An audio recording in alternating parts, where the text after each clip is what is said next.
Crochet ట్యుటోరియల్స్లో ఇవాళ ఈ cute little crochet బౌ ఎలా తయారు చేయాలో చూసేద్దాం. ఇంకెందుకు ఆలస్యం, స్టార్ట్ చేసేద్దాం మరి.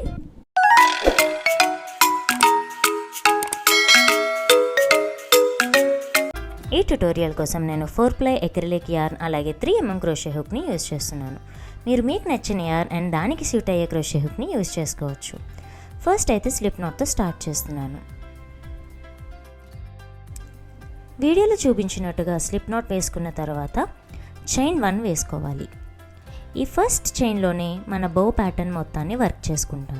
సో ఈ చైన్ని మార్క్ చేసి పెట్టుకోండి. ఇప్పుడు బౌలో ఫస్ట్ సైడ్ వర్క్ చేద్దాం. దానికోసం చైన్ 5తో స్టార్ట్ చేయండి. Chain 2, 3, 4 and 5. ఇప్పుడు యార్న్ ఓవర్ ట్వైస్ చేసుకొని మన ఫస్ట్ చైన్లో ట్రిపుల్ క్రోషెట్ స్టిచ్ వర్క్ చేసుకోవాలి. Triple crochet stitch detailed tutorial already ఛానల్లో పోస్ట్ చేశాను. ఎవరికైనా కావాలంటే రిఫర్ చేసి నేర్చుకోవచ్చు. వీడియో లింక్ డిస్క్రిప్షన్లో ఇస్తున్నాను, చూడండి. ఇప్పుడు మన స్టిచ్లో చైన్ 5తో పాటు 2 ట్రిపుల్ క్రోషెట్ స్టిచెస్ ఉన్నాయి. ఇంకో 3 ట్రిపుల్ క్రోషెట్ స్టిచెస్ వేసుకోవాలి. అంటే మొత్తం 5 ట్రిపుల్ క్రోషెట్ స్టిచెస్ వస్తాయన్నమాట.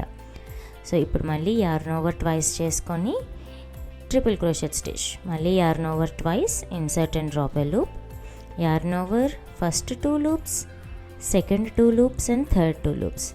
ఇప్పుడు చూస్తే చైన్ 5తో పాటు మనకి 5 ట్రిపుల్ క్రోషెట్ స్టిచెస్ ఉన్నాయి. ఇప్పుడు మళ్ళీ ఇంకొక చైన్ 5 వేసుకోవాలి. ఇలా చైన్ 5 ఫినిష్ అయిన తర్వాత మనం అదే స్టిచ్ లోపలికి వెళ్ళి స్లిప్ స్టిచ్ వేసుకుంటాం. ఇప్పుడు first side of the bow finish అయినట్టు అనమాట. అంటే ఫస్ట్ హాఫ్ కంప్లీట్ అయింది. ఇప్పుడు మనం సెకండ్ హాఫ్ని స్టార్ట్ చేసుకోవాలి.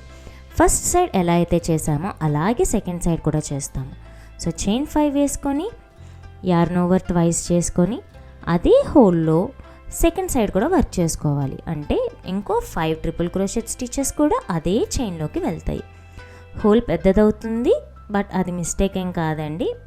దాన్ని ఎలా క్లోజ్ చేయాలో వీడియో లాస్ట్లో చూపిస్తాను.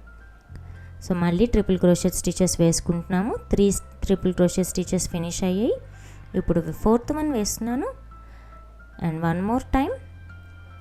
సో ఇలా 5 ట్రిపుల్ క్రోషెట్ స్టిచెస్ ఫినిష్ అయిపోయిన తర్వాత లాస్ట్లో మళ్ళీ చైన్ 5 వేసుకోవాలి. చైన్ 5 వేసుకొని మళ్ళీ అదే సెంటర్లో స్లిప్ స్టిచ్ వేసుకోవాలి. సో స్లిప్ స్టిచ్ అంటే insert and drop A loop and hook మీద ఉన్న లూప్లో నుంచి కూడా బయటకు తీసుకురావాలి. ఇప్పుడు సెకండ్ సైడ్ ఆఫ్ ద బో కూడా కంప్లీట్ అయినట్టు. ఇప్పుడు చైన్ 1 వేసుకొని థ్రెడ్ కొంచెం పొడవుగా పెట్టుకొని కట్ చేసుకోండి.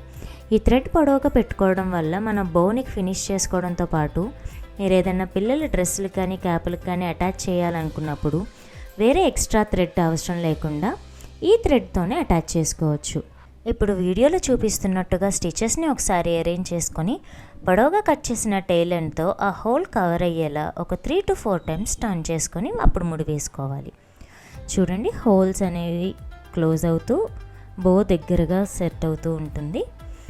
ఈ విధంగా ఒక 3 to 4 టైమ్స్ చాలు, అంతకంటే ఎక్కువ వేయకండి. 3 to 4 టైమ్స్ టర్న్ చేసుకొని మన ఫస్ట్ స్టార్టింగ్ టెయిల్ ఎండ్ ఉంది కదా, ఆ టెయిల్ ఎండ్తో పాటు కలిపి ముడి వేసుకోండి. ఈ ముడి బో వెనకాతలకు వచ్చేలా వేసుకోండి. అంతే, మన క్యూట్ లిటిల్ క్రోషే బో రెడీ. ఈ బోని పిల్లల డ్రెస్సులకి, షూస్కి అటాచ్ చేసుకోవచ్చు. హెయిర్ క్లిప్స్, రబ్బర్ బ్యాండ్స్ పైకి కూడా చాలా బాగుంటాయి. ఈ ట్యుటోరియల్ మీకు అందరికీ అర్థమైందని అనుకుంటున్నాను. తప్పకుండా ట్రై చేసి మీకు ఎలా వచ్చిందో నాకు కామెంట్ చేసి చెప్పండి. ఇలాంటి మరిన్ని ట్యుటోరియల్స్ కోసం నా ఛానల్ని వెంటనే సబ్స్క్రైబ్ చేసుకోండి. See you all in the next video.